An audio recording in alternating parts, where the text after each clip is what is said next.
Hi everyone, today I'm going to show you how to create this awesome looking background with our new Brusho.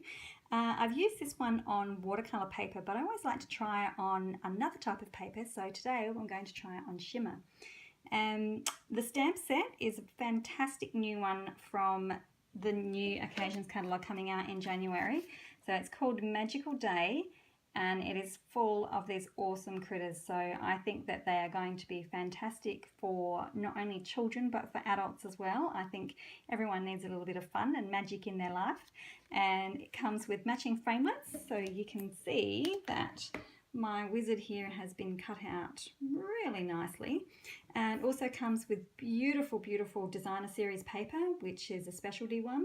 Comes with glimmer paper, comes with washi tape, so it's got a whole suite of it on its own.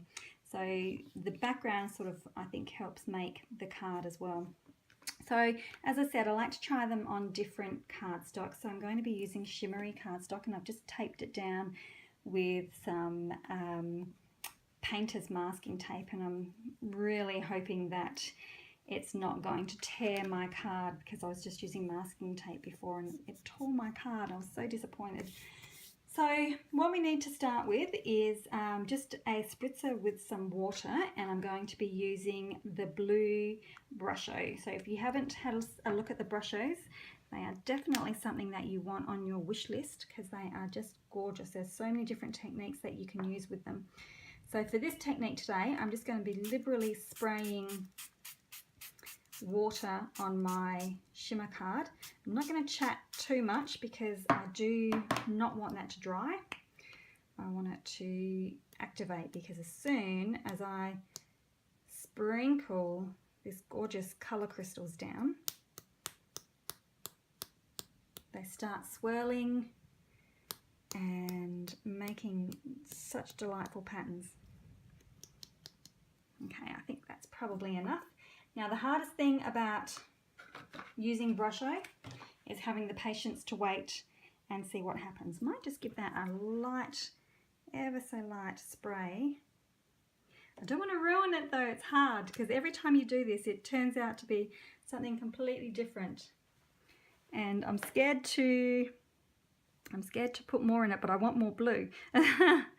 Sort of like the trick, is it going to spray out the way I want it to? Am I going to get too much? I want sort of a spacey background going on, but I've got this big puddle down here. So I might even see if I can just gently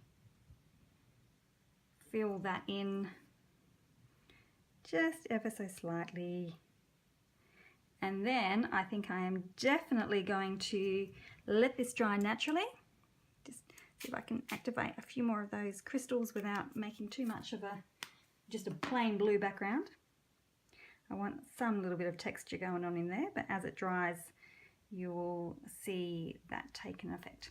Okay, so I'm going to be really patient. I'm not going to heat set it. I'm just going to come back and when it's dry and show you the next part of it. Okay, my cardstock is now dry, and I've got some really nice patterns and a bit of texture and stuff going on with my card, so I'm really happy with the way that that's dried and turned out.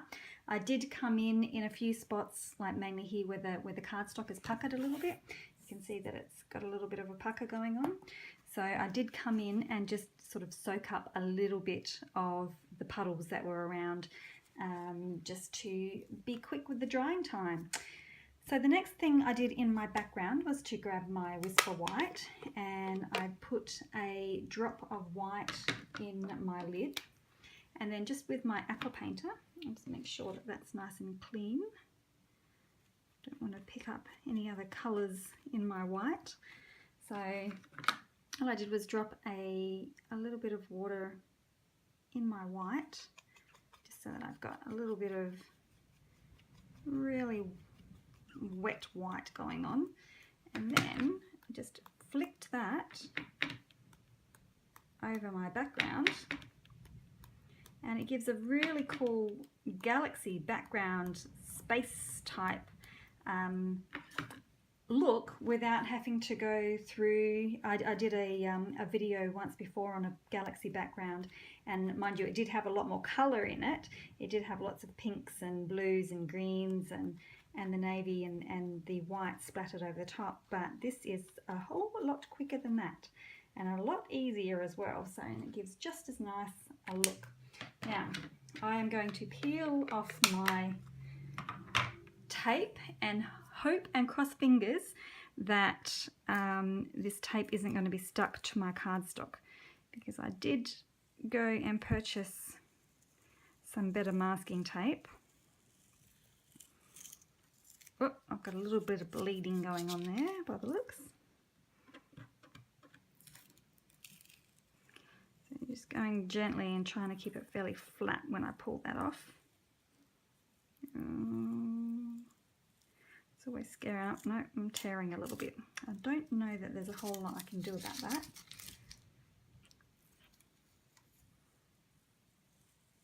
And I've got a little bit of bleeding, but that's okay.